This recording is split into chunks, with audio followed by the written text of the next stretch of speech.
Hey, this is Adam, and you're listening to Wabi-Sabi Podcast. If you're a first-time listener, welcome. Hope you enjoy the episodes that came before this. This is episode number 24, and still the beginning of season 2. This is the last episode I recorded before the world shut down and resulted in all of us being in some form of lockdown / quarantine / social isolation, aka social and physical distancing. It's pretty remarkable to think about the world 1 to 2 weeks ago versus the world today. Though I did record this episode 2 weeks ago with Weichao Kong, founder of Standstill Tea, based here in Los Angeles. I'm doing the intro and outro after the recording and during this time of quarantine. I really hope that whoever's listening to this is staying healthy, resilient, and safe in this unprecedented time. I also want to give a quick shout of appreciation to any Patreon supporter and anyone who's made a small one-time donation at my personal website, enjoyslowtea.xyz. It really helps host the show. So I appreciate everyone. If you haven't already subscribed, please feel free to do so. And while we're in quarantine at home, also take a moment to maybe leave a review somewhere. Post about it on social media. You can tag the show on Instagram at wabi-sabi podcast, or you can tag me personally at Adam Yasmin. So let's get to today's episode with my in-person conversation with Weichao Kong, founder of Standstill Tea here in Los Angeles. Standstill is more than a tea company. It's also a movement. He's a fellow tea brother that I had the pleasure of sitting and drinking tea with more than once.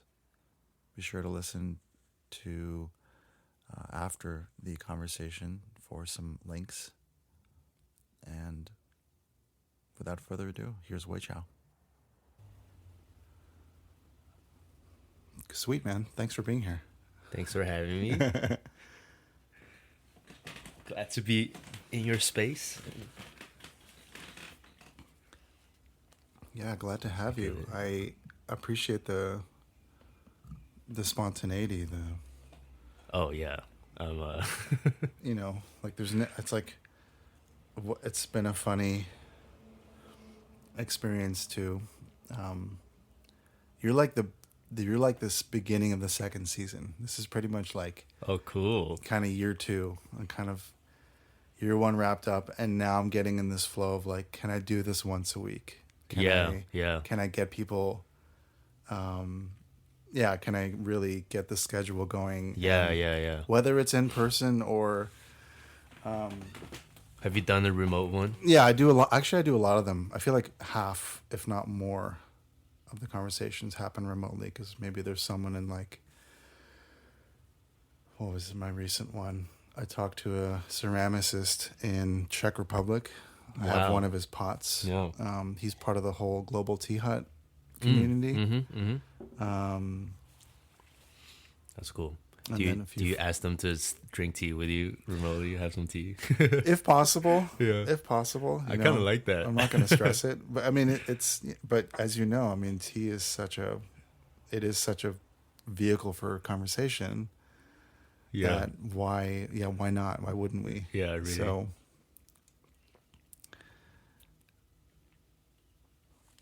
Cool. I'm going to take these off because I don't need it anymore. Sounds good. Okay, cool.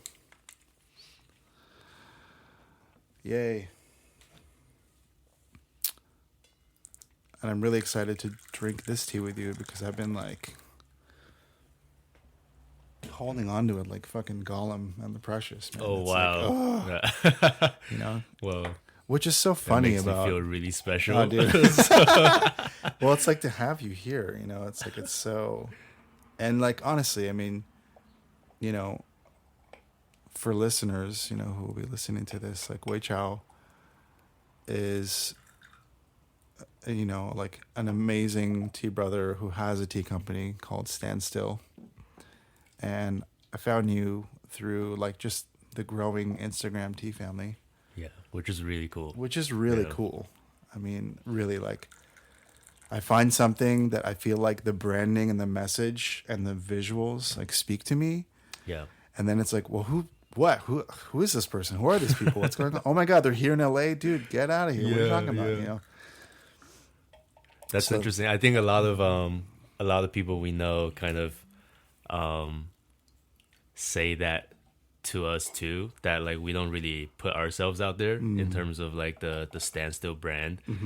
So there's a lot of questions like who we are and stuff like that. But yeah, once you meet us, you'll know. And yeah, it's not like we're like completely hidden, Right. Yeah. Like, it's like what you're saying is you're kind of like brand forward. You're not sort of like a personal it's not brand. exactly. Yeah. Interesting. Yeah, that was always kind of our idea. But we've had a few friends that are they kind of do marketing and brand message and stuff like that.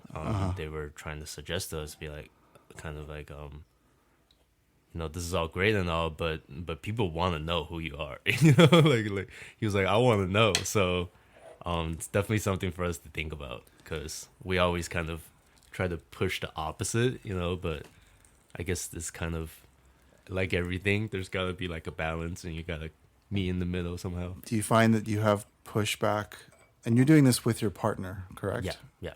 Okay. It's my girlfriend Tiff, and also we have another partner in San Francisco. She did all the branding and design and everything, so it's the three of us. And do you find that you collectively, like, as you say, you have this pushback against it being like face forward, but you want like it to be like kind of branding forwarding? Do you have is there a reason behind that? I think I've always just been really attracted to brands over people. I don't know if that's the right thing to say, but not that I'm not into people, you know, but I love a really good brand. Like when I see something that I really like, that's something that gets me really excited. So as much as yes, it's so good. It's straight up like, wow, I can't believe this is a Shen. Yeah, it's hard to believe. That's insane. Yeah. Yeah, so as much as we wanted to start a business, I think another thing that really excited us was to create a really cool brand for the tea market, which was something that we thought was a little lacking, I guess. Something that could speak to people like me. I find that a lot of branding right now, especially here, like in the bubble of LA, the bubble of California, the bubble of the US, of like being in this kind of oversaturated realm of like, you walk into like a Whole Foods or something, and like there's a picture of the founders next to like they're featuring a local brand or something. I have been seeing that recently. Yeah. Like as though right now, I guess really in the face of big food and like big agriculture and whatnot, you want to see maybe myself, in terms of like in the place of a relationship based on trust. If I know a farmer, if I know a purveyor or know a provider, if I see a picture of them, it creates that level of transparency. It does, yeah. Which is seemingly like rooted in like a lot of new food brands right now. Yeah. And I think social media also has a big part of that as well, because you can, even if like Rishi tea has a big social media footprint, and it may or may not be like the founder behind like posting and stuff, but it's going to be like a social media team, you know, responsible for that kind of engagement with customers. Yeah. And it's interesting with tea, you know, because and I say we like as like a, you know, mixed race, gringo, Westerner, like, you know, like I'm Russian and Israeli, but I'm like, you know, raised cool. here in the States. So like, you know, I grew up with like, I remember my mom being like a big Anglophile. So like high tea, Earl Grey, that whole thing. And like, and from my dad's side, it was like, you know, black tea with mint, more like Middle Eastern style. Yep. And, but if you think about tea, you never thought of it in terms of like people behind it. Yeah. I mean, growing up, I kind of remember that. And so I feel like it's always been very like commodity based. yeah, Yeah. It's just a that big, you have. you just a lot of it. It's maybe in a Yeah. bag or it's in like a big tin or something. And you, obviously there's a label or there's a brand that's behind it, but like there's no story or there's no kind of relationship with someone. I'm sure. I mean, and then you know, as I grew up, I learned that tea is like, you know, the second most imbibed drink in the world behind water. So like, okay, if everyone in the world drinks tea, I gotta take a second for that. Then It's great. it's really good. It is in that magical realm between. Is it between? It feels like it's more of a show pour right It now. does feel like that, yeah. Which is so funny to think about the show pour that you do drink. Yeah. It's like we just manipulated time. We made manipulated time. We drink show pour to imagine drinking this. Yeah. And now we're drinking this. Yeah, yeah. This is the real deal. This is it. Yeah, this is I'm going to be it's like jumping back and forth between the thought wave and then what's actually happening in the moment, but this is a now 18-year aged raw pour or sheng pour from Tap Twice Tea. Wow. Which is unbelievable. I mean, it really is. Shout out to them. Shout out to Tap Twice for Tea. getting this.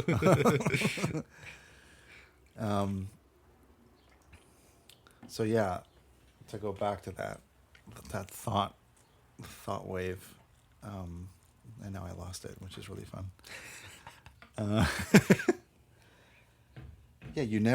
Growing up, and even when I started paying attention to teas, like I never thought about the people behind it, and that's by design. Again, commodity-based tea by design is not about connecting consumers to providers or purveyors or farmers. It's just, you know, it's more about the middleman. It's more about the branding itself. Yeah. Or lack thereof. Right. You know, and people who think about tea now, who drink it on a heavy commodity level, like in, you know, who are drinking like what, PG tips and right. Like a lot of like British friends who are just like, that's what we do. Right. They have may that loyalty. They also have a palate for amazing loose leaf teas because of what they have access to. Let's say in London, for example. But there's still that, as you say, this loyalty. It's almost like ingrained to like, but we also drink PG tips. Yeah. You know. Yeah. I just had a conversation earlier this week with, I don't know if you've heard of this company, Tealet. No. Tealet. They're based in Vegas, and it's founded by a friend. Her name is Elise Peterson. I actually just released that episode like yesterday. Cool. So shout go out to listen Tealet. to it, Tealet, which is a really interesting, you know, moment to put in this in the beginning of this conversation. But their whole mission is to cut out the middlemen. It's literally creating a transparent bridge between consumers and farmers. Yeah. And I like that. So there's a lot. Yeah, I mean, there's a lot of work being done. Yeah. to, yeah, not just create more transparency, but to also like give a voice to farmers and manufacturers and whatnot. Yeah. And then there's like what happens like here in the day to day, like here in LA, in the tea community, outside of the tea community, like there are people who, you know, want to be more conscientious of like the food and the drinks that Yeah. they're eating and imbibing. And so again, I stumble onto Standstill. I'm like, man, who the hell are these guys? Like what's going on? What are they doing? So that kind of engagement through Instagram. Hey, this is awesome. Let's get together. Of course, getting together over tea is like what people the world over have done for millennia. So,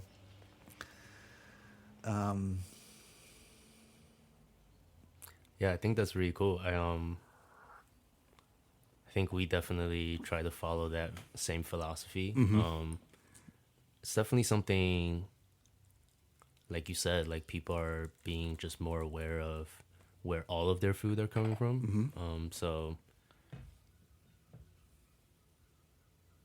yeah, I think it's important. You know, it's like everything, like we realize what's happening in the world, and you know, it's important to kind of like, for a lot of people now, to know how this tea or whatever you're eating is being grown, and that kind of relates to the farmer. Yep. But then it really all starts from the crop and the earth itself. right. You know, so the earth, the soil, exactly. yeah, and there's no way to know about that unless you knew about the farmer and what kind of a person that person is.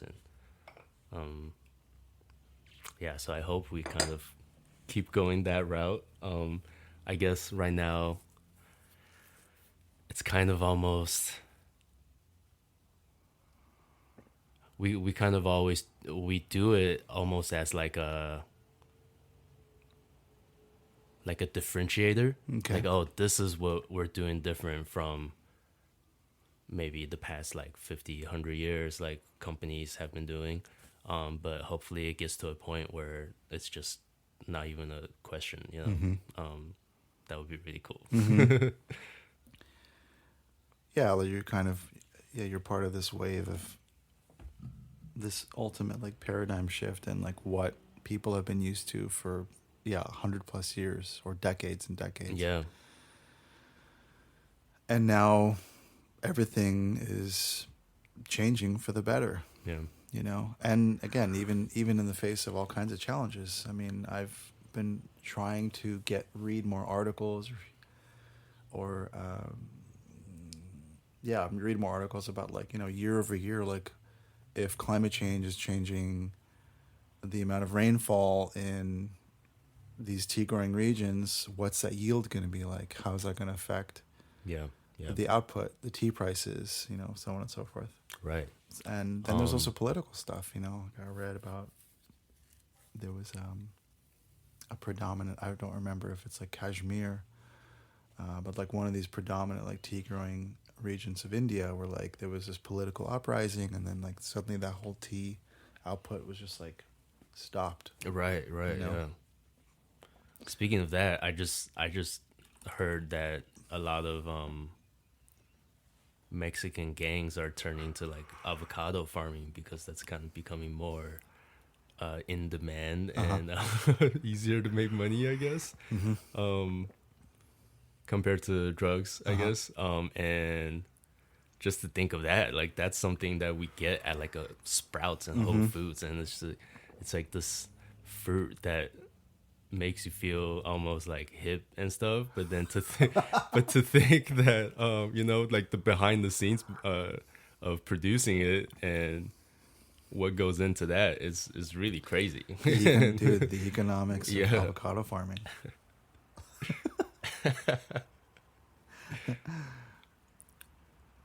Wow, I'd love to read more about that. Yeah.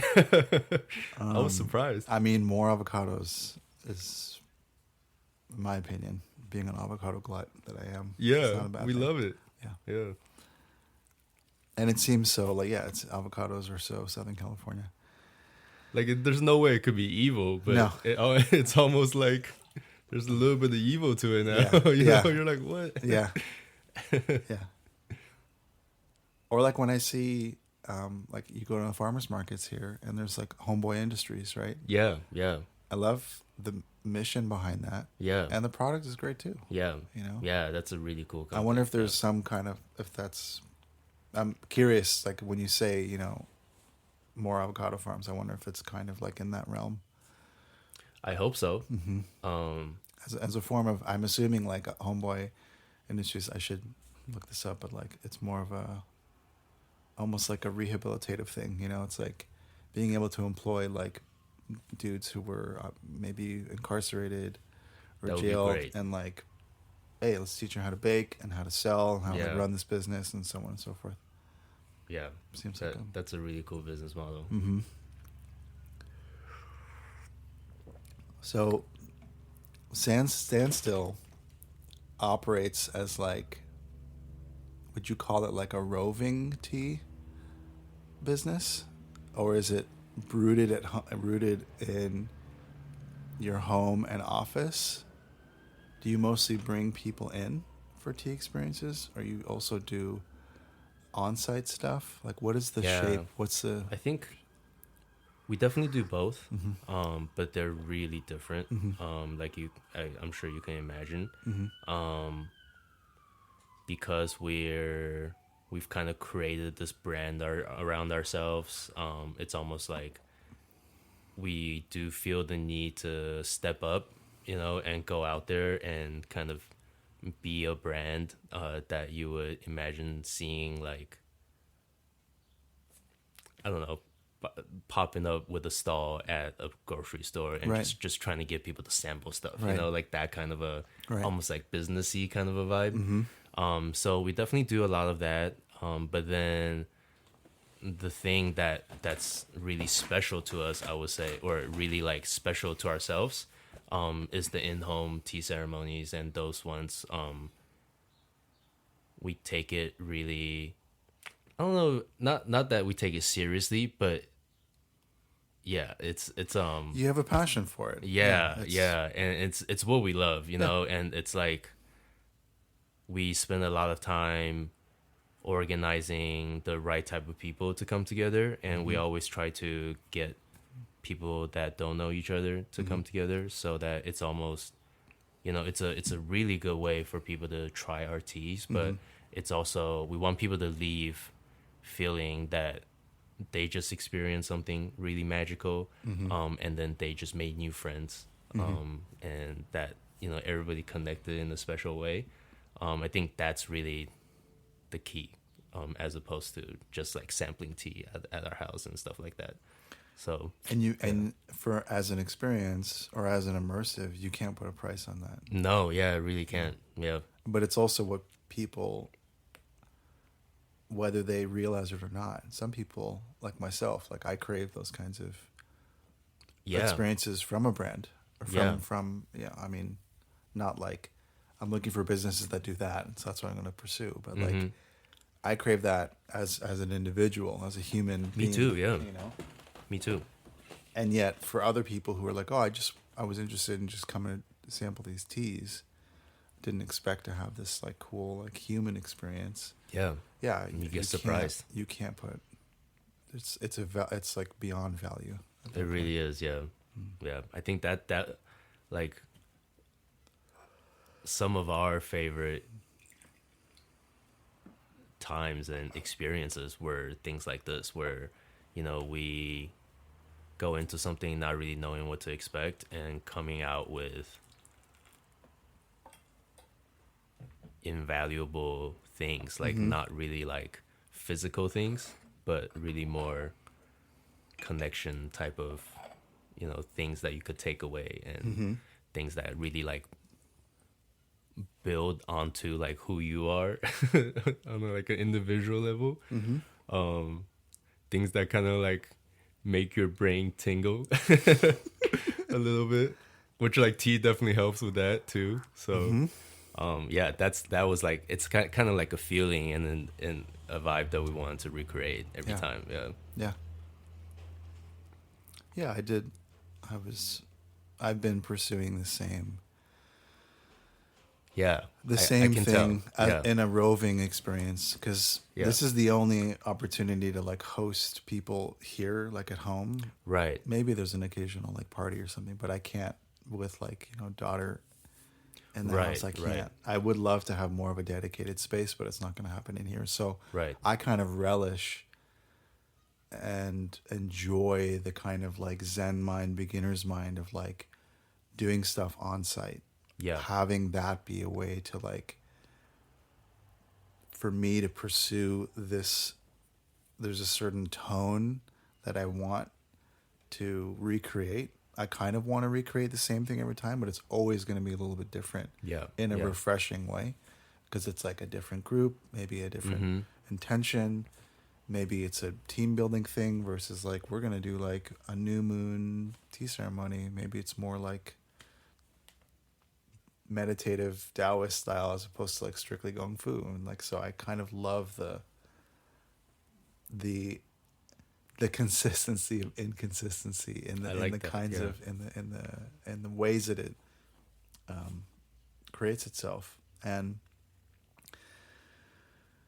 yeah, man, thank you for doing that. Like we need more. We just I need think that's more really of cool. that. Like Yeah, that's it's all we really need. cool because I think there's a lot of people like us that have the same mindset. But obviously everybody's life is different. Yes.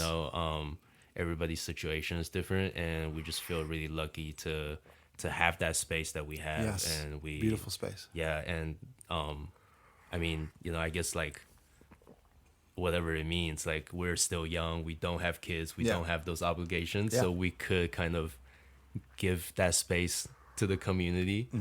So that's really what we wanted to do. But and then there's people like you that might not be able to host people in their own space, but then you do more on-site things. And I think that's really cool. It's kind of like how you build a community, right? Right. Yeah, and then everybody comes together. Yeah. And now we have actual businesses like Steep and stuff that they're paying rent to have create a space like that for everybody. Yeah. Yeah. I gotta get them on this get them on this show. I'm I sure gotta, that would be a crazy one. yeah, that'll be really good because I haven't done like two people at once. Right, too, right. So, yeah, but for anyone who will be listening, I was able to meet Weichao in person before going to his home where he hosted an incredible tea experience at Steep, which is in Chinatown on Broadway, Steep, LA. If you look him up like on Google Maps or Apple Maps or on Instagram as well. And the proprietors are absolute darlings and super passionate, and I love what they've created, how they've created it, and that it's there. Now I can tell people, Yeah. you have you been there yet? You absolutely have to go there. Go Yeah. there first. Try that. Like it's so. It's so yeah. It feels so great to like point people to a place, Yeah. and I'd love to like figure out how to do events there as well, like in collaboration with them. Planting the seed. Planting the seed. Yeah, you heard it first. Right here. Yeah, this is a way to like hold myself accountable. Right. Like, You're like, listen shit. back. Oh wait. I Say wanna shit. do It's this. on record. I gotta hold myself to That's it. funny.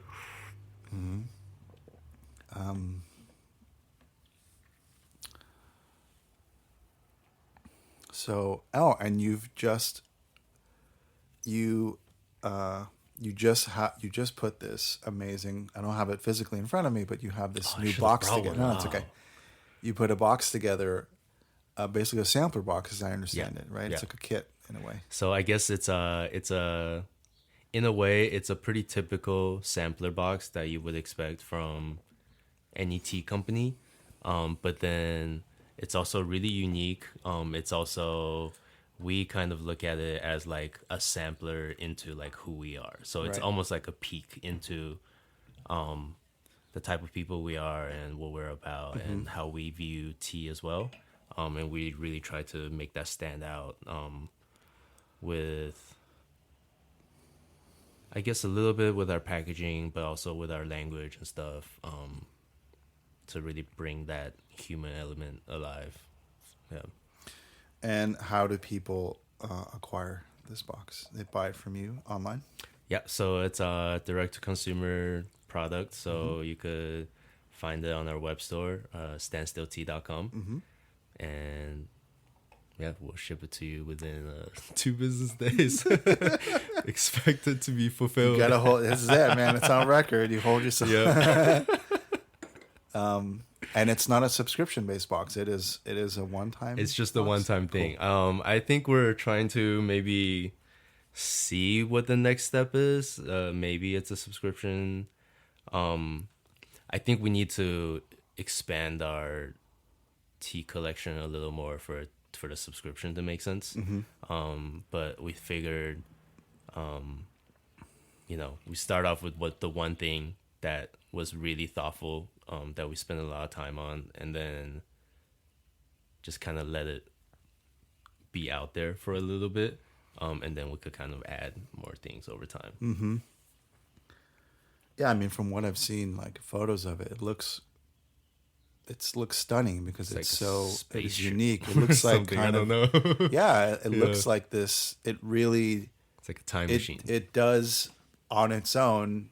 It is a conversation. It demands attention. It demands not just attention to like visually appreciate it, but to like you want to hold it and open it up and explore it, which I think is, as we were saying before we started recording, like the beauty of thoughtfully putting together something like that versus like, well, we just have our whatever that we kind of stuff in a brown box and we ship it to Right, people. exactly. Like, yeah. Shout out to Susan for that. She put a lot of effort into that. Yeah, so well done on design. I mean, Yeah, design for real. Design It's is very everything. important. Yeah, it really is. Design everything. is Yeah. everything, and Yeah. the fact that we're talking about it now. I've only seen one. I haven't held one yet. Right. Yeah. But I'm able to talk about it and appreciate it from a distance, and that I can say that they're for people out there who are creative, either just that's their personality or they're creative for a living. It's the kind of thing that where people are going to be what's the word here? Yeah, they're looking for things that stand out like that. Yeah. Because, and interestingly enough, in my conversation with T-Let, I asked the question about like, okay, well, so they used to have a subscription-based model for their customers, and they had customers both like direct to consumer, but also like a lot of wholesale. They do a lot. They do predominantly wholesale. Yeah. Supply to like tea businesses, and Elise was saying that the subscription model is kind of not a great model because a lot of people after like month 3 or 4, there's like a huge drop off in like engagement. Yeah. You just kind of I subscribe to like some toothbrush thing, and I just kind of like mindlessly like on auto pay, like I get my toothpaste and my toothbrush heads, and I don't really think I'm not engaging with it so much. Yeah. There's other things. There's like a chocolate box, or there's like there's cool so many like kids things, toys, like curated selections of things that you just Yeah. if you go on autopilot for the sake of like uber convenience. Yeah. Right? Yeah. I was really anti-subscription for a really Totally. long time. Yeah. Now I have Hulu and Spotify, I guess. But even those are different. Those are different consumables because you're gonna go to that. So like, they hold everything, and you pay a monthly price for access to that. Yeah, it's true. I'm talking about like receiving boxes of stuff on the yeah, standardized time. Exactly. And she was saying that for subscription-based tea stuff, it's hard. It's hard to keep people engaged because they may not really, not that they're gonna like not stick with it, but like their interest cannot be sustained. Yeah, you have past to be a certain point. special type of tea Totally. lover Totally. to really get excited about it Yeah. every month. Um, Yeah, I think we definitely thought about that as well. So kind of try to stay away from that. yeah, and But then a that's lot of it was also just we didn't know, you know, mm-hmm, and it's cool to hear other mm-hmm, people in the business mm-hmm. say like talk about their experience, like, oh, this didn't really work out for us.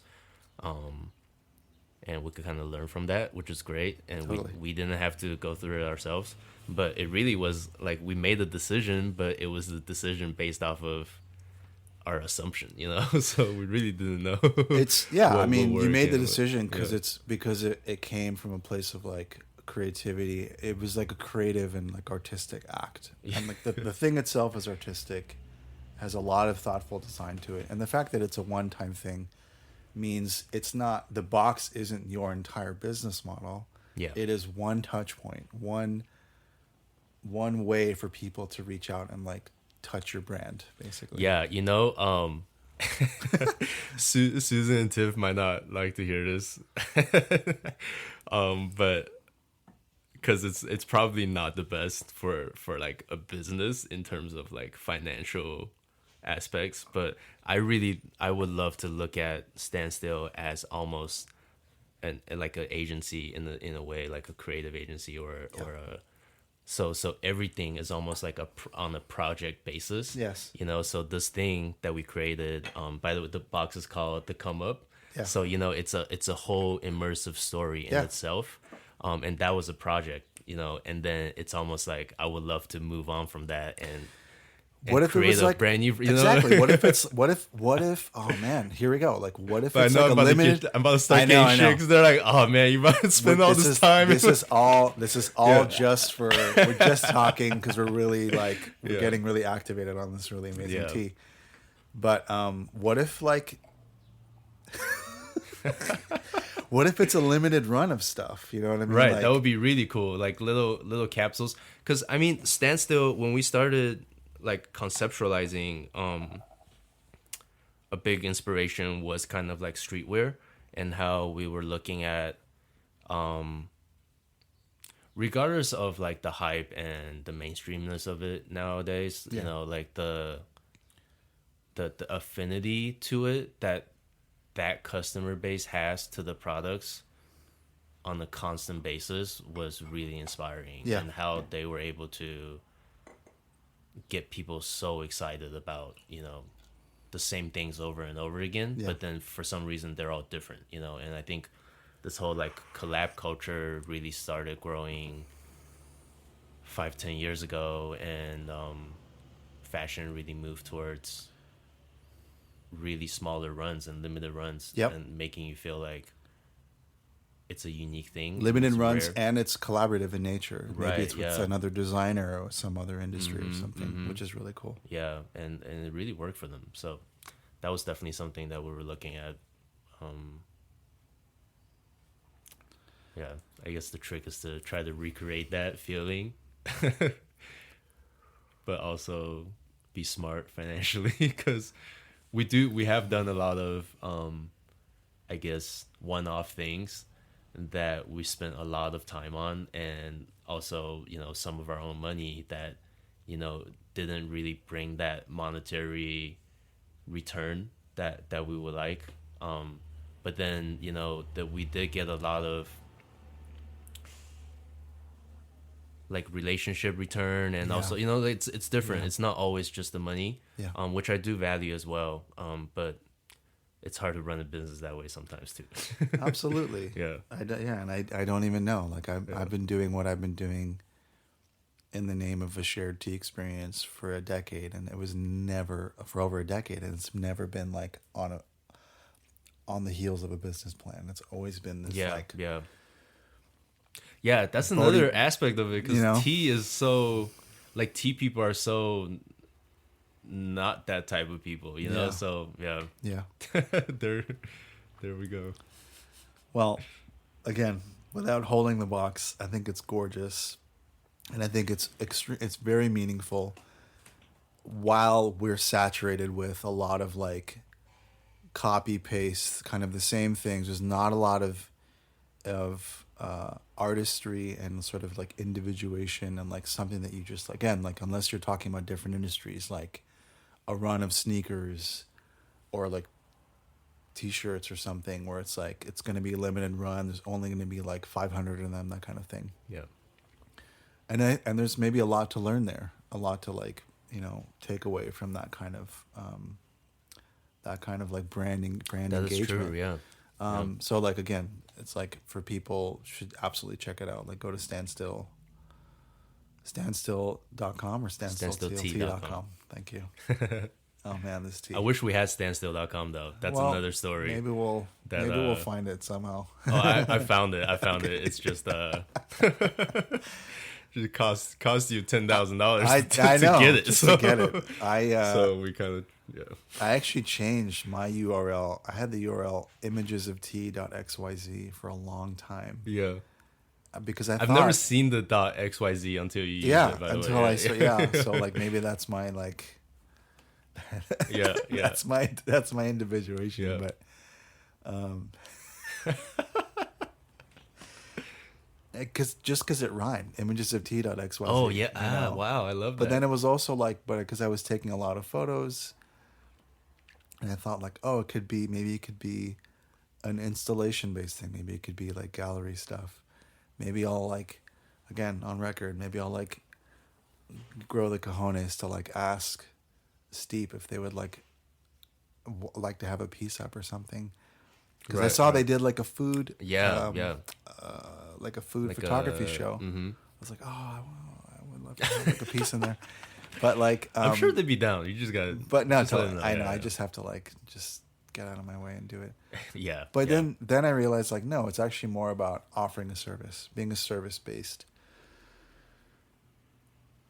business. I don't even know. I guess I really need to take myself seriously in that regard. Like I do. Yeah. I offer a service. It's for we struggle with that a lot in the beginning too. Yeah, taking yourself seriously. Yeah, it's always that kind of like imposter syndrome that like, like we still struggle with that too. Absolutely. Imposter syndrome is something that I heard a lot from my mentor in user experience, Jill De Silva, where she's just like, you know that feeling you have? You feel like you're an imposter. Like, do I really do this? Right. Just shut the fuck up and just take yourself seriously and be like, yes, this is what I do. Yeah. This is what I'm offering. It has value. Take yourself seriously. Right, and I was just like, dude, thank you so much. Yeah. For doing that. And so I'm kind of on the way to branding my service, my roving service. And right now my URL is... Oh, you changed it? I changed it. It's still an XYZ. I just changed it like yesterday.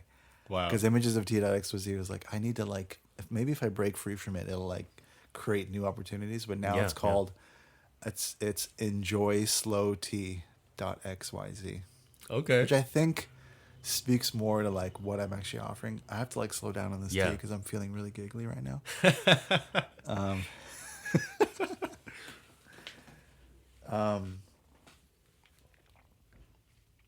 Because that is one way I feel like I can effectively talk about the experience to potential partners or clients or teams, you know, because I offer it as like a digital detox and sort of digital wellness based distraction free experience. If I'm able to come in to an office who you know, a lot of HR departments are starting to have a wellness budget, you know, for their employees, and so that's what I'm trying to do. So, like, having been in like design tech for the last 5 years and feeling really at odds with like, I don't want to be a UX designer in the traditional sense anymore. Yeah. In the freelance sense of like, that's what I'm doing for money in my career. So instead, it's like, to offer that as an on-site experience in office. We don't have to go to like Costa Rica. It'd be cool to like to take the team, do an off-site, like do a yoga retreat in Costa Rica and stuff. Like that sounds great. That would be cool. You can budget for it. Yeah, that would be cool. But you know what? We don't have to do that. I'm happy to come in to the office either like whatever table or floors or whatever the setup needs to be, and we can do this and have it be a sensory rich experience. You know, focus on aromas, focus on flavors, maybe pair it with a snack or something. And next thing you know, like 90 minutes goes by, and like that has value. That Yeah, offers value absolutely. to the employees, who then can love the company for offering that kind of experience. There's less of a turnover rate with their employees, because I know a lot of employees after 18 months or 2 years or so, they're like on their way out to the next thing, because there's like a big burnout Mm. issue. And so, yeah, man, again, on record, I think that's great. Yeah. you know, like if, you know, like if you guys ever wanted to maybe partner up and do that together, like Yeah. just like maybe for better groundswell, maybe we can do that, you know, as standstill. Like for me, it's not about like, I'm not building a thing because it has to be my thing. I'm moving forward into this decade and into 2020, being like, I've been doing stuff by myself for 10 years, like kind of like Han Solo, not even with a Chewbacca, or maybe I'm Chewbacca and there's no Han Solo. I'm totally like alone in the galaxy. Like That's I'm funny. kind of done with that. Like for Yeah. me, it's about like partnerships Yeah. Yeah. and alliances, and I like that. there are people doing amazing things, and there's no reason why, if it's not like a good fit, like we can't be doing things together. So Yeah. just planting that seed. Yeah, I think we've been thinking about that a lot too. Like for us, it always seems like when you look at coffee, for example, Yeah. I guess. This is good. That was actually my next segue into Yeah. this topic. Yeah. Okay. Cool. Yeah. I guess like there's different roles in like the coffee industry, right? Yes. So you have like the producers, you have the brands, the roasters, Mm-hmm. and then you have like the people that make the coffee for you in the Yes. cup and for you to consume it. Baristas. Yeah, baristas, Specialists. right? So that's really what I'm talking about. There's but like baristas are they have such an important role in coffee. Yes. But then that's really kind of like who you are in the, in like the tea analog of that. And for us, it's almost like we're more focused on, the sourcing, and so we're trying to get a little bit into the roasting as well and stuff like that. So more on the production side, and we've been trying to think more about that, like kind of like a synergistic relationship, where like people aren't really talking about like people making tea for you as like a barista, as kind of like people get super excited about baristas, There are going like to competitions. There are yeah, expos. Or for real, like, yeah. yeah. Same thing with like sommeliers, I guess too. It's just like, yeah, and then for tea, I know there's competitions for like tea makers, Yes. but then there's not really. It would be it would be cool if there was a competition for like tea brewers, and then you judge it based off of like, you do judge it based off the flavor, but then you also judge them based off of like the feeling that they give you, and Right. like, And presentation. yeah, I think exactly, yeah. I think there may be one. There's a group I joined, excuse me, like last year or so. It's called the AST, American Specialty Tea Alliance. Cool. You should check them out. Yeah. And like join like as Standstill. Yeah. They started because the one of the founders of ASTA Asta. is a gentleman named Tony Gebeli, who authored a book called Tea: A User's Guide, which is a really cool, like Word. Yeah, I gotta show you that book. In fact, it's Did he also start tea epicure or something? Yes. Yeah. Cool. Yeah, Jordan was telling me about him. Yeah. Yeah. Oh yeah, Jordan. He just came over, last Jordan Sunday, yeah. is the other half. I think he. Right. Yeah, he's along with Tony. Jordan is definitely like, very much a big part of ASTA. Right. And Tony has been invited to several tea competitions in like China, Vietnam, Hong Kong, to be a judge. And so he started, I think only as of last year, he started bringing like a tea master's cup, that kind of like tea brewing and tea presentation, like competition For America? to the States. Oh, I love that. Where is it at? I think it's at the World Tea Expo. Okay. So up until last year was in Vegas. And Right. now this year, which I think it happens every June, and it's going to happen in Denver. Wow. Yeah, Cool. like a big convention center. So like, yeah, join ASTA and and find out more about that whole like Tea Masters Cup thing. Will do. Because that's one example of that. Yeah. Yeah. I love that. Man, this tea. There's almost like a really light, like the body feel is like kind of really, and I've been learning more about trying to put to words like the body feel, or what I've read is like the chi, Yeah. because tea of this caliber, of this style, brewed in this method, go way beyond like aroma and flavor. Yeah. Aroma and flavor is like The cheese probably the most important. yeah, that's Yeah. what I understand. Like from what I understand of like, you know, like tea culture as it really exists, like in throughout Asia, it's really about, or definitely in China, as I understand it. I'm like slurring my words right now, dude. It's really about the body feel. It's not so much about the aroma and the flavor, although that's definitely a part of it. And Yeah. That's the hardest thing to get right. absolutely. Yeah. Yeah. And to be able to like, as you grow, manufacture, produce, process it, to think that people can, based on like doing it for decades or maybe like generations of families who are like tea producers, like to be able to like develop a body feel. Yeah. Like that blows my mind. And I will say, no matter how much like experience you have and how much effort you put into it, like that development that you would say, you can probably only get to like 60-70%. Totally. You know, and the rest is really just luck. You Yeah. know, and it's just like your fate kind The of. rest and is the what fate happens, of yeah. the tea leaf. You know, Yeah, so, yeah. which is really, that really makes tea so special, you know, Yeah. and it's just like a lot of things are out of your control. And that kind of speaks to a lot of other like philosophies that people who like drinking tea also believe in. I feel like that's really, I'm going to come back to the coffee thing in a second.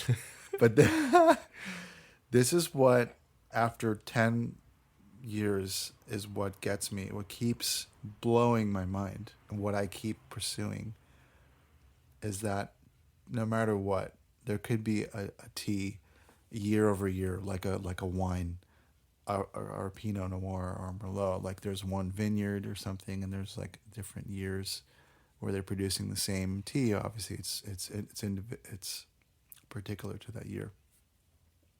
But tea in itself is so ephemeral. You cannot recreate it exactly the same. There's going to be differences in rainfall and temperature and whatever, and altitude and terroir and all the things.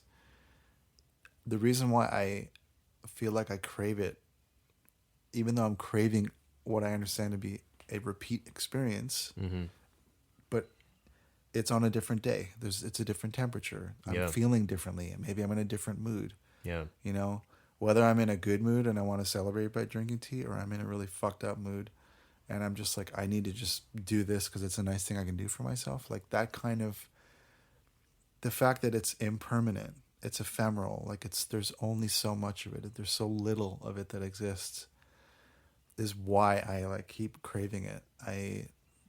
Not in like a nihilistic sense, like because it doesn't matter. That's not what I'm saying. It's more like because it's so precious, because there's only right now. Yeah.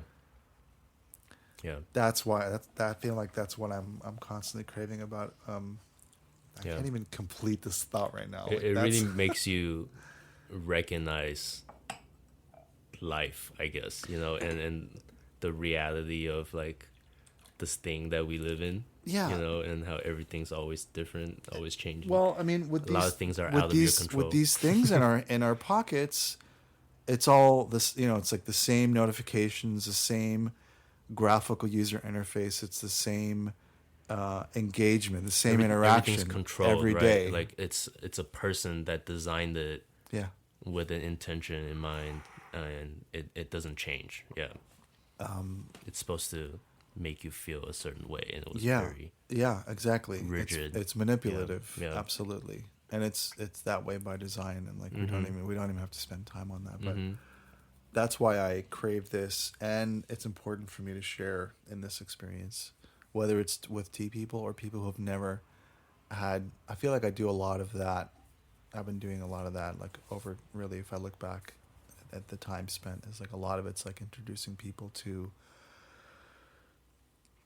that kind of an experience because they may or may not have had a meditative kind of experience, and that's not what this is, but it is kind of by in its very nature something that does quiet the mind, reduces and minimizes distraction. You just kind of like get in the zone, and that's what it's such a such a precious thing that I keep craving, that I keep coming back to, because I give it that importance in my life. But to go back to coffee, I feel like I'm noticing a lot of people are caring about coffee, where it comes from, how it's manufactured, how it's processed, who are the farmers, is it fair trade, like what's the environment like that it's grown in, like is it organic or not, all that stuff. Yeah. And then, as you say, like you look at the hierarchy going down to like who's distributing it, are people roasting it, what are the brands like that offer the like Go Get 'Em Tiger versus like Coffee Bean and Tea Leaf, right? It's such a different touch point, you know, and then as you say, like the baristas, like who are passionate about the products that they're sharing with their customers. Are we getting closer to that in terms of like sharing craft tea?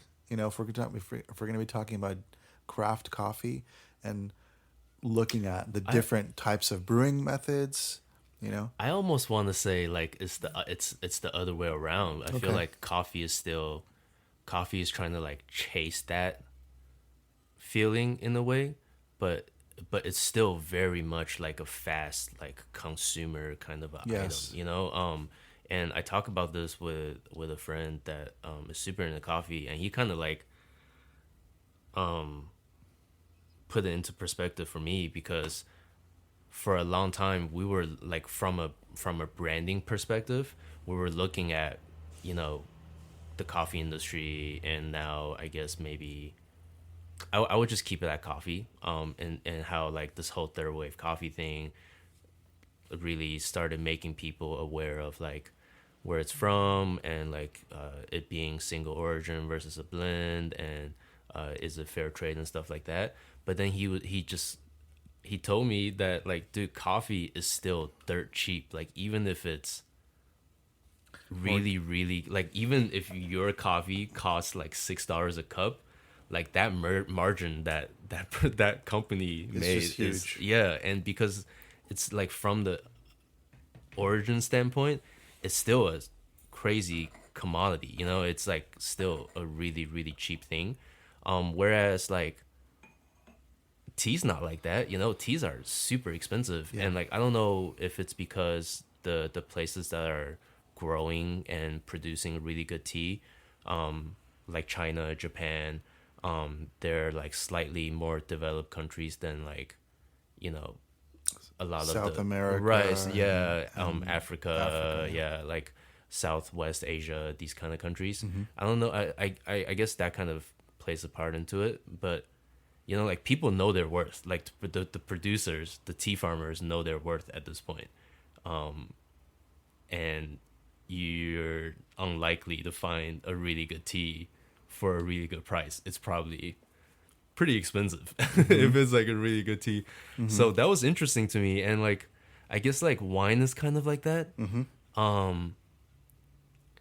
But yeah, it's really hard to compare, you know, because but like from like a marketing perspective, coffee did a really good job, and like on the consumer side, a lot of companies thrive really well, you know. And I don't know this too much, but I would assume that the coffee producers aren't doing as good or great as like a Go Get 'em, Yeah. you know. But I know for a fact that even the people that we work with, from the tea production side, you know, they're doing pretty well. And but not to say that they're like greedy people or anything, but it's just like they figured it out. They figured out like what they're worth. And they just stuck the right. It's like that whole imposter syndrome thing. It's like, nah, dude. Like just because I'm a farmer doesn't mean I have to like suffer from like this capitalistic relationship. So it's very interesting to see. Yeah.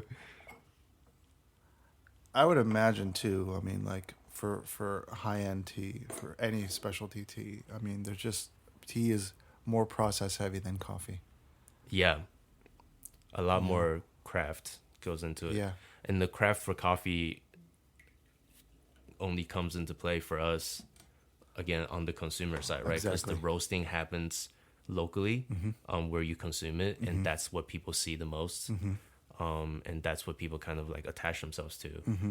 But then, yeah, I talk about this too a lot, but like there's probably like 20 steps that you don't see. Absolutely. You know? Like if people only knew the amount of processing it takes to get like the oolong that you like. Right, yeah. You know, or the green tea that you like. Yeah. It's unbelievable. Yeah. Well, I want to be respectful of your time because we're like coming up on. Okay. When you said you had to bounce, and yeah, it's okay. about 12:20. It. Yeah, absolutely. Yeah. Otherwise, I could do this. We got like 10 more minutes. I just gotta hop on the call. So yeah, totally. Yeah.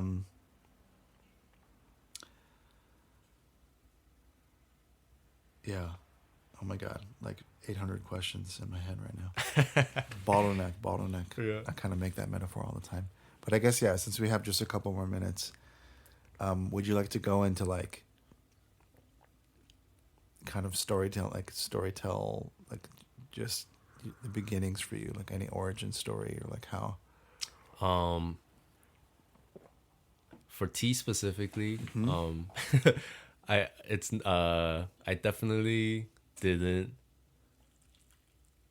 grow up with tea, you know, in that way. You know, we grew up with it in the way that like same as what you said, you know, like my parents drank it, you know, but it's not like they really respected it that much to like really revere like tea as something to kind of like stop your life and focus on it kind of thing. It's kind of just something that you make on the side and it's just there.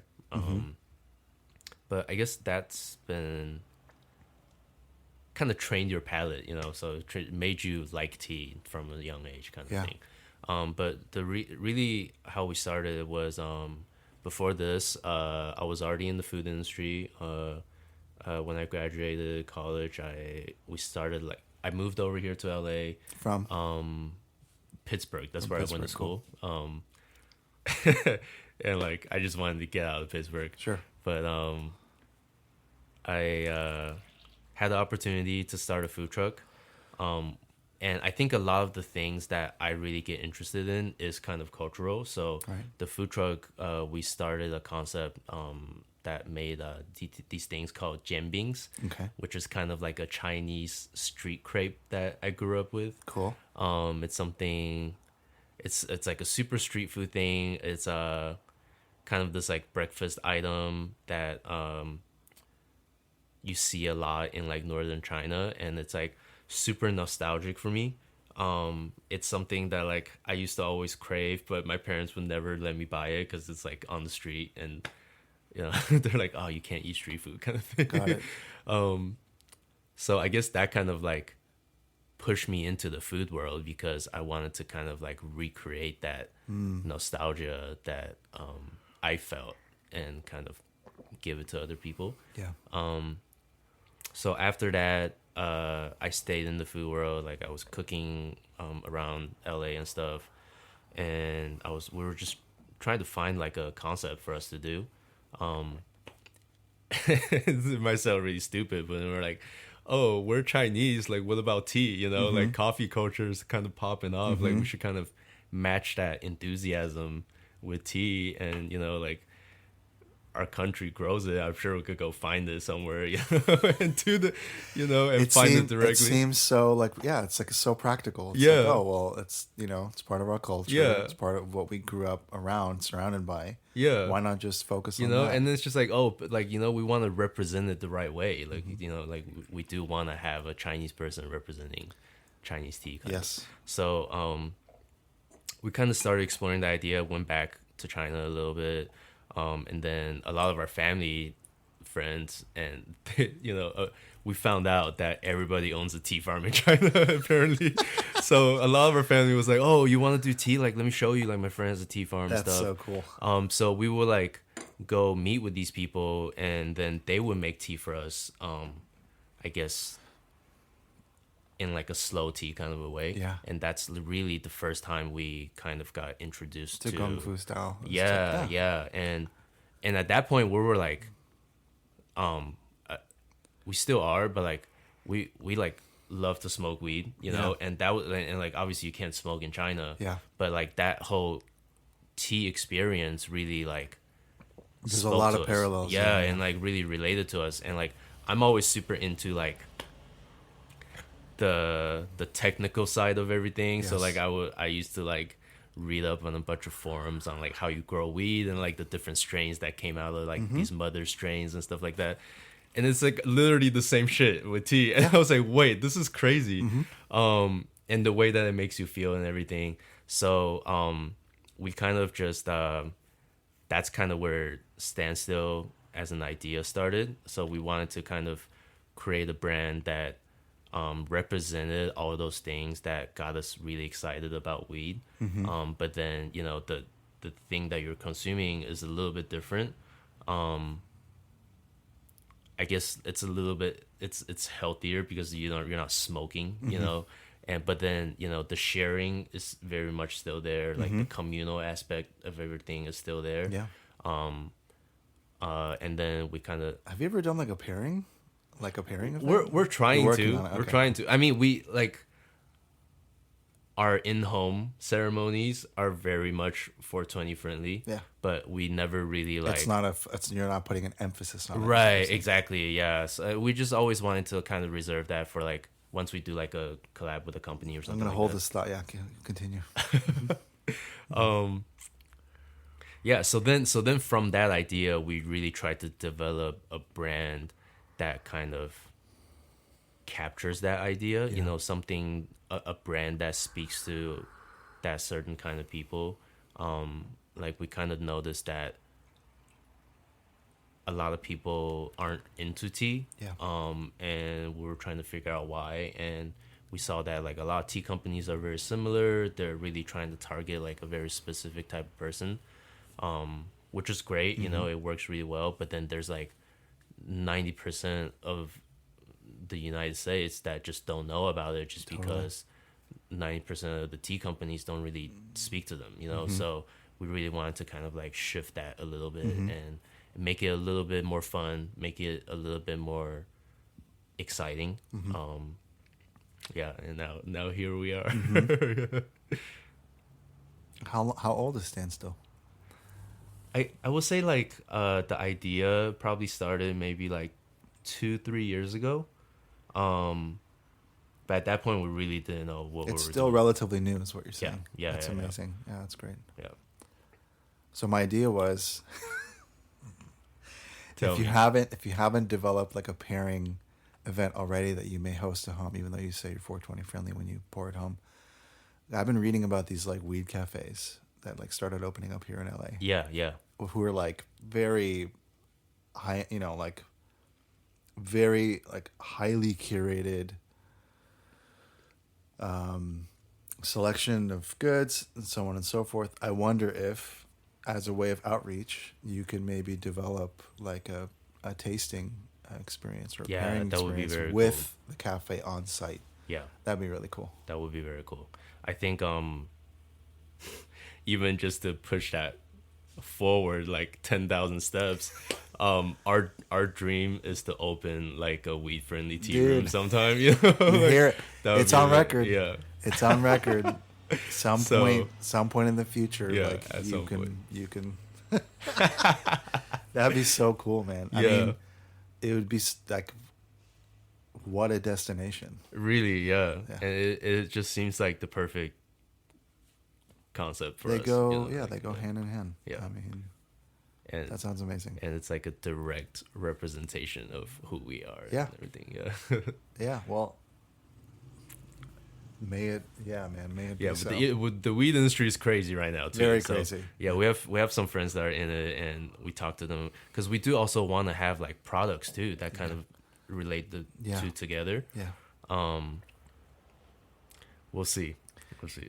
I imagine it's a very, complex and challenging market to get into. Yeah, You know, yeah. With A lot of whatever money in it right now. money and regulations. A lot and, of like, wasted money. a lot. I would say. Yeah. Yeah. Yeah. Without being an expert on anything, it's just what I'm noticing. But Yeah. yep, that'd be so cool. Yeah. Yeah. One step at a time. One step at a time. Working towards it. Hey, man. Yeah. What is it? The long journey begins with the first step. Yeah. Right. So, thank you. Yeah. Thanks for Thank coming. you. Thanks for sharing this tea. This was Yeah. Dude, this tea. amazing. This tea gave me like light cotton mouth, and I'm like feel like lightly stoned. Yeah, without smoking anything. Right. It has like a CBD feel to it. Yeah. Yeah, it does Yeah. have a CBD feel to it. Very relaxing. I don't have a lot of experience with CBD, but I had a higher dose experience recently when I unfortunately had some tooth pain, and With that- just CBD. yeah.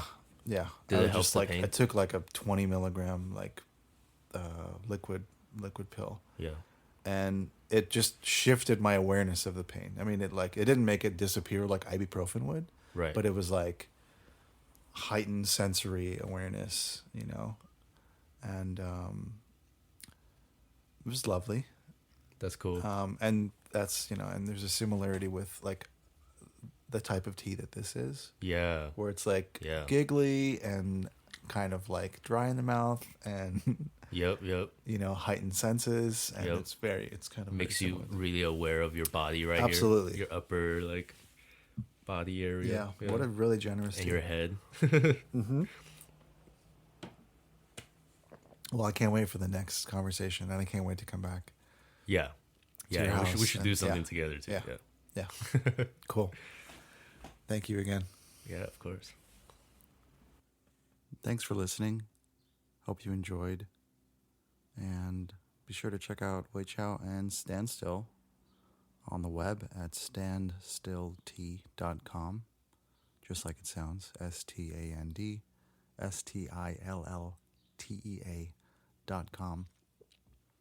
Be sure to order the Come Up box. It's absolutely gorgeous. I know you've heard it in the conversation, but at least check it out on their web store. And follow them on Instagram at standstill.t. Again, hope you're staying healthy and safe in this completely crazy time of quarantine.